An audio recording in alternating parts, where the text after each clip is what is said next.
Après une longue période d'interdiction de la langue des signes dans les instituts pour sourds, les sourds ont commencé à se battre dans les années 70 pour une reconnaissance de leur culture linguistique.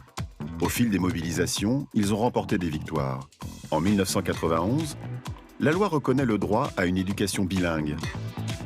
En 2005, la loi sur l'égalité des chances des personnes handicapées reconnaît la langue des signes française comme une langue à part entière. Malgré ces avancées, la LSF peine toujours à s'imposer dans la sphère publique. Depuis quelques années, les sourds profitent des grands mouvements sociaux pour faire connaître leurs revendications. Une mini-société parfaite et on doit créer des actions comme ça concrètes. C'est bien la lutte, mais il faut aussi créer. Avec tous ceux qui connaissent l'histoire de la Constitution, pour essayer de voir par quoi on est passé, qu'est-ce que ça veut dire de repenser une Constitution, et ensuite partir sur une organisation, tous ensemble. Tous ceux qui sont partants pour y contribuer sont les bienvenus. Voilà. Et voilà, parce que c'est aussi réunir des actions qui existaient avant. Il y a Emmanuel qui depuis 3 ans porte un projet qui est en rapport avec ça, de constituante, et qui va un peu vous le présenter. Il y a beaucoup de colère par rapport au climat, à l'écologie, aux inégalités, à la précarité, tout ça. Et puis, il y a la communauté sourde qui s'exprime et se plaint beaucoup sur Facebook. De l'accessibilité, du manque de formateurs en LSF. C'est toujours la même histoire. Les vidéos traitent toujours des mêmes sujets. Alors, à un moment donné, j'ai dit stop. Il faut qu'on se regroupe, qu'on discute en direct, qu'on agisse concrètement ensemble, qu'on se joigne aux manifestations des entendants. Il faut qu'on soit de plus en plus nombreux. C'est ça l'objectif. C'est comme ça que ça a commencé.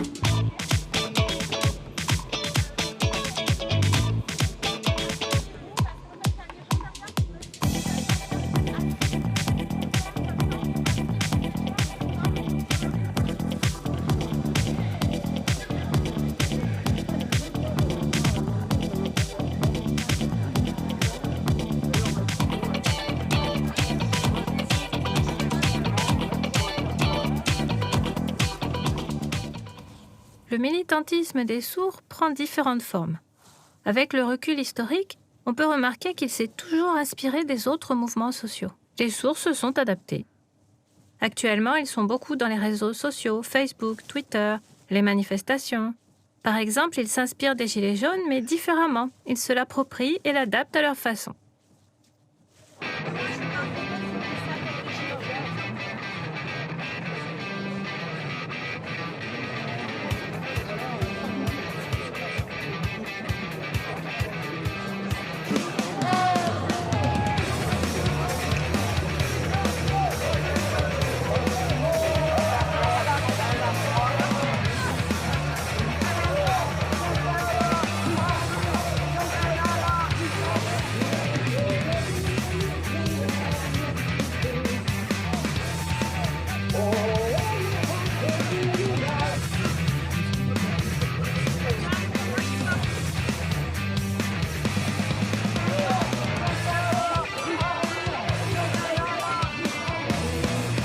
Grâce à une application sur smartphone, Molotov, on peut savoir quels journalistes passent en direct sur des chaînes comme BFM TV, CNews et LCI.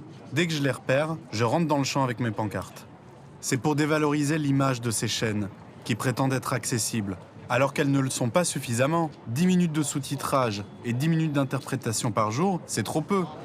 J'essaie de faire capoter leur direct, de tout faire foirer avec mes pancartes. Et ça marche, parce qu'il y en a beaucoup qui ne veulent pas que ces messages passent à l'antenne. Souvent, ils baissent leur caméra.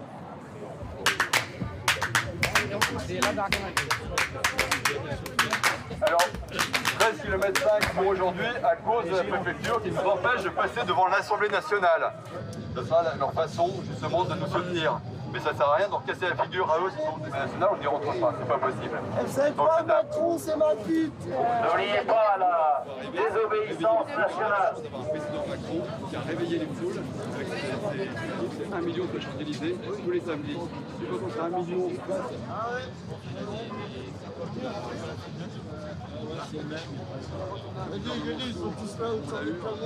Moi, ma priorité, c'est plutôt l'accessibilité. Ça me gêne de ne pas pouvoir être autonome à 100%. Je suis obligé de solliciter ma famille entendante pour savoir ce qui se dit aux infos. Ou sinon, je dois chercher par moi-même sur Internet. Mais à la télé, je peux pas. Du coup, je me sens un sous-citoyen. Je ne suis pas à égalité avec les autres. Au-delà de ça, je sais qu'il y a beaucoup d'autres problèmes au sujet de l'éducation et beaucoup d'autres choses. Mais en ce moment, moi, ma priorité, elle est là.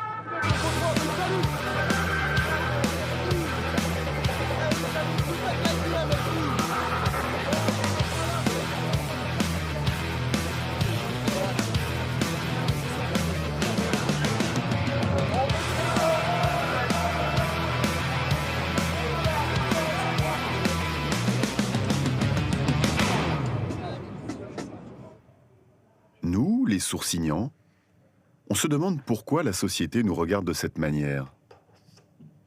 On nous propose des solutions qui ne nous correspondent pas, et cela depuis toujours. Les gens sont obnubilés par notre oreille alors que nous, on s'en fout que nos oreilles n'entendent pas. Nous, on vit bien. Les sourds ont coutume de dire « nous, on est heureux, on se sent bien ». Il y a un vrai fossé culturel, deux représentations qui s'opposent. Il faudrait que ce regard sur nous change, qu'un effort soit fait pour comprendre notre point de vue, qu'on n'éprouve pas le besoin d'être réparé. Pourquoi dépenser des fortunes à nous réparer, alors que notre besoin vital, c'est la langue des signes? On veut être vu comme des gens normaux.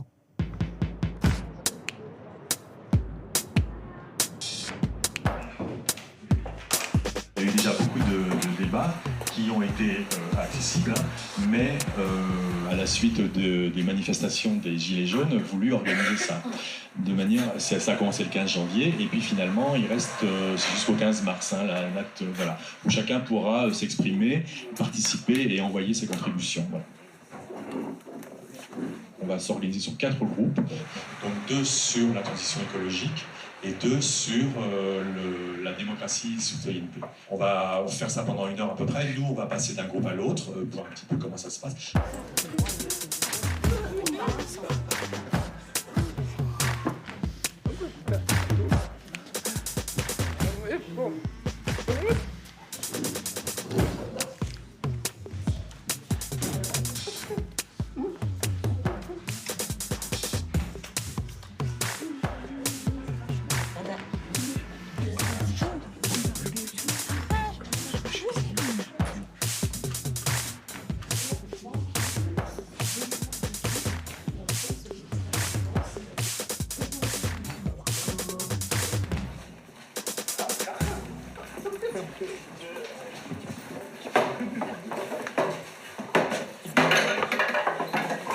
Voilà, bonjour à toutes et à tous. Donc je suis là pour vous écouter. S'il y a certaines choses sur lesquelles je peux répondre tout de suite, je le ferai.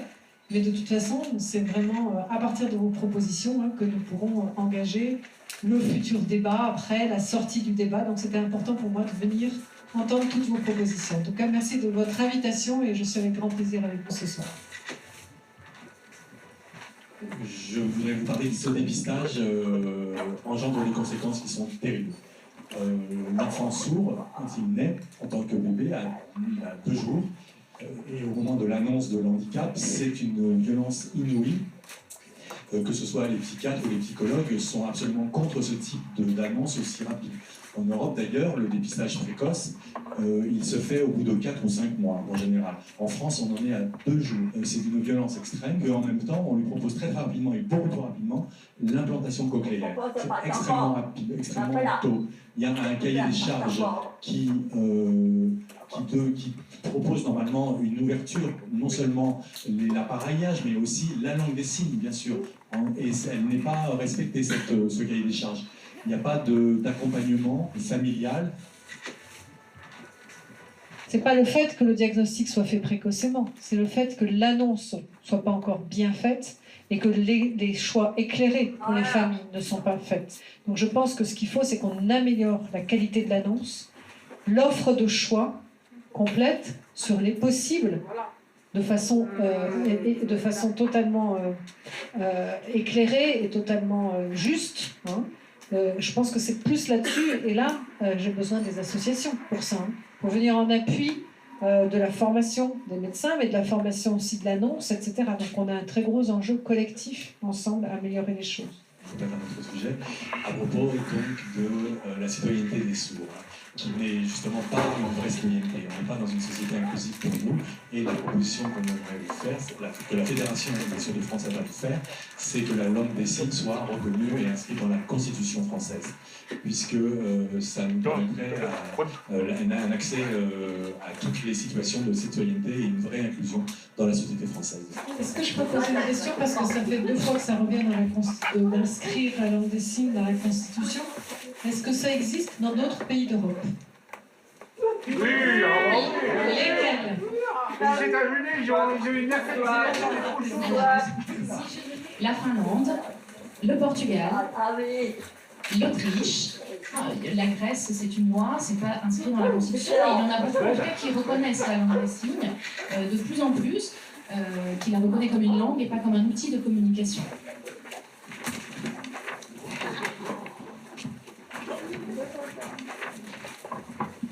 En tout cas, merci beaucoup pour ces échanges. Et puis, j'ai bien entendu beaucoup de choses. Merci à vous d'être venus, c'était un plaisir d'échanger ensemble. Merci beaucoup. Merci. Merci. Au revoir. Merci. Au revoir.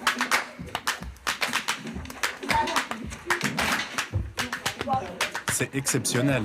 Enfin, un grand débat national accessible avec des interprètes en langue des signes. Je suis très content que la ministre soit venue. Bien sûr, seulement 30 minutes, c'est insuffisant, mais bon. Voir une personnalité politique qui siège au gouvernement venir écouter et recueillir les doléances du public sourd, c'est satisfaisant. C'est bien. On commence enfin à être dans une société inclusive. C'est bien. Qu'est-ce que le réveil sourd? C'est une période difficile à dater précisément, disons environ entre 1975 et 1995. Pendant cette période, des actions ont été menées un peu partout en France. Cette époque du réveil sourd, je l'ai vécue. J'ai assisté à ce basculement. On peut dire que ça a débuté vers 1975. Avant ça, les notions d'identité, de culture sourde, les sourds n'y pensaient même pas. C'est à cette époque qu'ils se sont réveillés, qu'ils ont pris conscience que ce qu'ils avaient entre leurs mains, c'était une langue, et qu'ils avaient une culture. Tout est parti de là. Et la langue des signes s'est diffusée jusqu'aux entendants. Depuis 1995, actuellement, nous sommes dans la phase de consolidation des acquis qui sont encore fragiles. Il faut qu'ils deviennent inébranlables. Le constat, c'est qu'il y a chez les sourds, dans le domaine de l'éducation, une puissante emprise du monde médical. Quand les parents décident de faire implanter bilatéralement leur enfant, l'État finance entièrement. La prise en charge par la sécurité sociale est intégrale. Alors que si des parents font le choix d'un parcours en langue des signes pour leur enfant, aucun moyen ne sera mis à leur disposition. Ils n'auront aucun soutien. Il faudra qu'ils se battent pour y parvenir, et c'est très dur. Il y a vraiment 2 poids 2 mesures.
L'association Sourds en colère fait partie du Réveil sourd, mais ses militants ont employé des méthodes originales.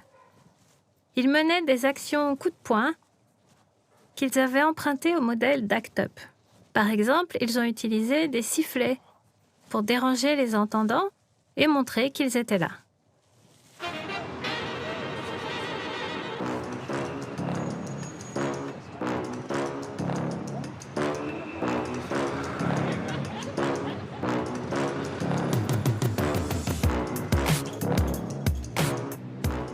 En 1993, les revendications portaient sur l'implant cochléaire, contre la médecine et sa volonté de faire disparaître la surdité.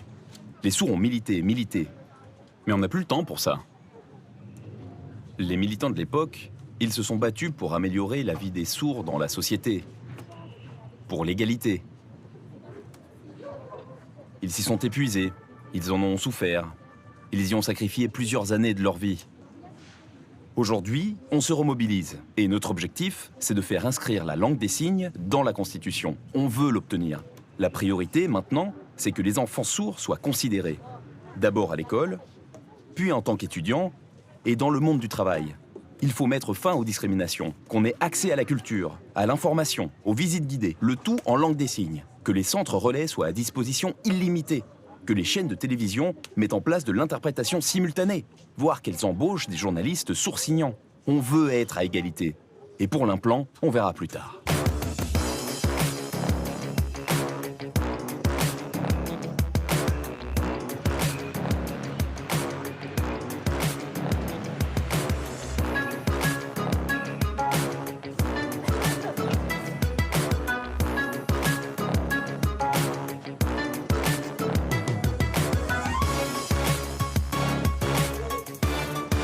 On est le 20 mars à la manifestation Sourds en colère et mon rôle aujourd'hui c'est d'assurer avec les bénévoles la sécurité et le bon déroulement de la manif.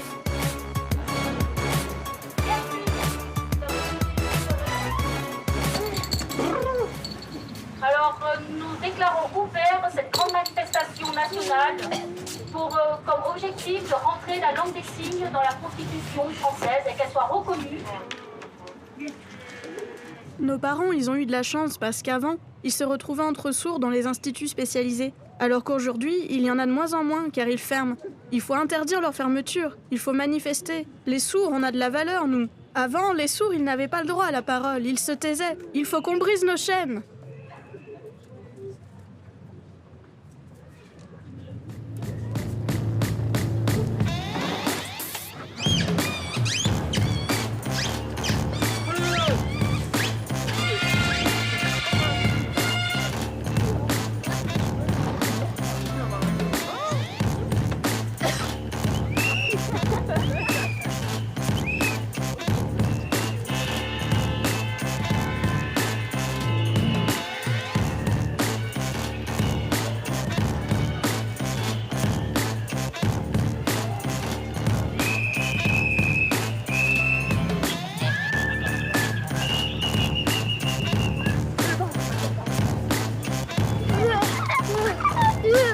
Les sourds sont en colère, évidemment.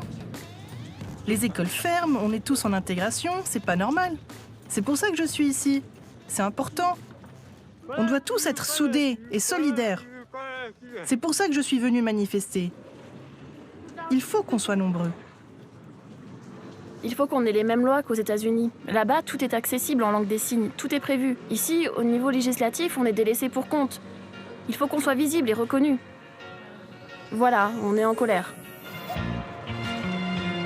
La langue des signes française dans la Constitution, maintenant, pour que demain, famille, collègues, dirigeants, tous ensemble soyons heureux et Là, on sent vraiment qu'on est au démarrage de quelque chose. C'est la première grande manifestation qui a pour objet l'inscription de la langue des signes dans la Constitution. À l'avenir, il va falloir continuer à se battre et sensibiliser les députés et les sénateurs pour qu'ils votent dans ce sens.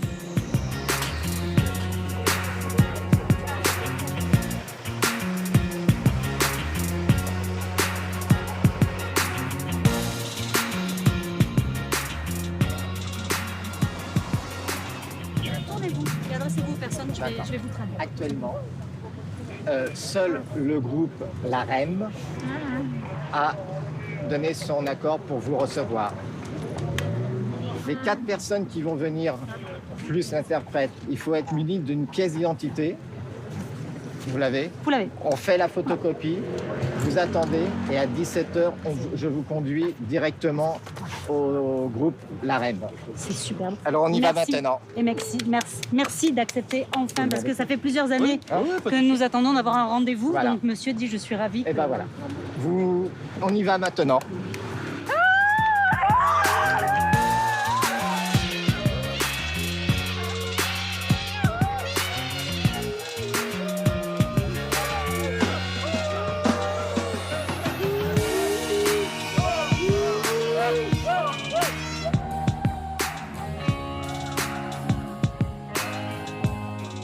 La première date importante a été la Révolution de 1789, qui a posé le principe d'égalité, qui est concrètement difficile à appliquer. Pour les sourds, l'égalité doit passer par le moyen de la langue des signes, qui est leur langue propre. Alors que, généralement, dans la société française, pour espérer atteindre l'égalité, on offre à tous les mêmes moyens. Par exemple, l'utilisation du français. Charge à chacun d'y arriver. Les sourds, eux, demandent un moyen spécifique, la langue des signes, pour accéder in fine à l'égalité. Les sourds, on se présente comme une communauté ou un peuple. On forme un tout parce que la langue des signes, c'est notre ciment. C'est elle qui nous unit. Les sourds se sentent normaux comme d'autres groupes linguistiques. Les Bretons, les Alsaciens, les Corses, qui revendiquent leur langue. Nous, on est pareil. Et on ne se voit pas du tout comme de pauvres handicapés. On se sent normaux. Et on arbore fièrement notre drapeau sourd.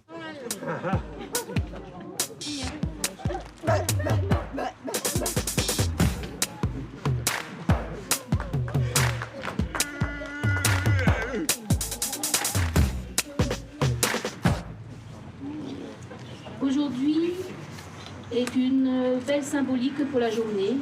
C'est le mariage officialisé entre les citoyens locuteurs en langue des signes et la ville de Massy, une belle alliance. Et justement, nous sommes à côté de la salle des mariages, comme par hasard. Nous devons être actifs au niveau local, que les associations de France deviennent partenaires de différentes municipalités et sensibilisent à la question, et que aussi, à travers ces municipalités, se hissent des drapeaux pour le peuple, et qu'ensemble, nous convaincons l'État de nous entendre. Je tiens juste à préciser pour les médias que ce drapeau n'est pas uniquement le drapeau de la surdité et les sourds, parce que nous avons Gisela et Marie-Christine qui sont des personnes entendantes, mais qui s'expriment aussi en langue des signes, pour la culture de la langue des signes. Allez, encore, allez.